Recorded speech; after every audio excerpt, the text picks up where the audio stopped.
Hey folks, my name is Jürgen, aka Nerd and Proud of It, and Destiny has brought you to my channel today to talk about the 30th anniversary edition again. I'm sorry folks, I'm not done talking about it. I hope you are not done listening to it, but there are still a couple of things I want to address. And I guess the main question is, why is Wizards of the Coast doing this? Why are they reprinting these cards?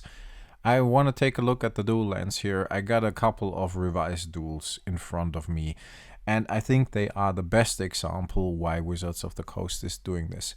It's very simple. Wizards of the Coast cannot profit from the reserved list. Not directly, because all the cards have been sold. No new cards will be printed, or at least that was the case. That means in uncertain times, we as players, we go to the reserved list and we buy cards off the reserved list because we know they retain value. The main driver for Magic the Gathering at the moment, of course, is EDH, Commander. Commander players want dual lands because they are the basis of their decks. Commander players do not care what kind of dual lands they get, so they turn to the revised ones, which are the cheapest at the moment. If you look at a price of $500 for every given duel, plus minus 100, 200 bucks, doesn't matter which one you take, then the revised duel is about 500, the corresponding unlimited duel is about 1,000, the corresponding beta duel is about 2,500, and the corresponding alpha duel is about 4,000. So it roughly doubles in price. That goes for the collector's edition as well. If the revised duel is about $500, then the collector's edition duel is about $250. Fast forward to the 30th anniversary edition. We got duels twice as much as any other rare on the print sheets. That means there is a higher probability of you drawing a duel than any other rare in the set. And despite the 30th anniversary edition being really expensive, don't you think Wizards of the Coast has calculated exactly what these reprinted duels will be worth? They know absolutely for sure that there will be a certain price point to these duels. They have economists working for them. They know exactly what the secondary market looks like and they want to tap into it. And this way they can. They know that the price point probably will be between, let's say $150, but maybe between 100 and 200 bucks. Then we have the collector's edition, which is of course a lot older, at around 250 bucks. And then we have the revised duels at 500. And of course that scales with the price of every single duel, a little up, a little down, it doesn't matter, you get the point. And do you really think that EDH players care if they are playing with these reprinted duels or if they are playing with revised ones for a lot more money? If they can get a reprinted duel, even with a different card back for the kitchen table, it's an official Wizards of the Coast product. And we know that people are looking for official Wizards of the Coast products with this. It doesn't matter that it is a collector's edition, because the collector's edition is the perfect example and Wizards has seen this. The collector's edition is priced higher than all proxies because it's an official Wizards of the Coast product, and we have accepted it as there are so few copies out there that the collector's edition is fine to play with. And it will be the same with this one. Even though the people say, yeah, we're not allowing these, they will be. It's very simple. These will be played, and nobody will buy any of the revised duels from me anymore. Not that I want to sell them, that's not the point. The price of the revised duels will plummet. It's craziness. It's craziness to assume that everything will stay the same. It will not, because it's just the beginning. The duels are the perfect example. They have found a way to monetize the reserved list without actually reprinting the reserved list. Don't you think they're gonna do this again? They're gonna reprint Arabian Nights with a purple card back. They're gonna sell it to you for a lot of money, maybe even in boosters. Enjoy the Arabian Nights draft, and you pay $5,000 for it because you're a sucker, and I am too, so I'm including myself. Yeah, we're all Timmies here. We've all been screwed with. This Volcanic Island, I think at the moment it's like $700, right? Then the collector's edition is like 300, 350, maybe 400, depending on the condition. And yeah, the same goes for the Underground Sea here, around $600, $700 maybe in very good condition. Do you really think people will buy this one, the revised one, for $700 if they can get a reprinted 30th anniversary edition version for about $100, $150? Never. And again, we don't know how many they will print. It's so expensive. They have calculated this. They know exactly what they're going to print. They know exactly how many will enter the market. They know exactly it will sell out. Unfortunately, despite all of us saying, "Oh, we're not interested in this product," but we are just the exception. We are few players that are also collectors, and then there's the big masses out there who just want to have the cards to play.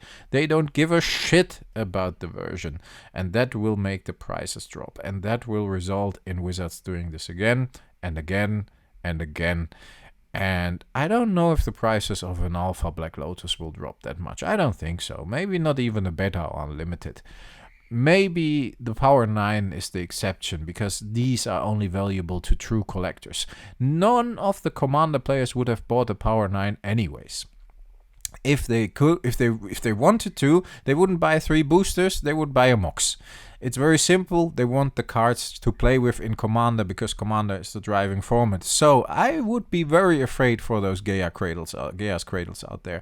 I would be very afraid for those Wheel of Fortunes that are really expensive and will drop in price, because you can get a really cheap one that will be reprinted soon. All these kind of cards, Commander staple cards, these will drop in price.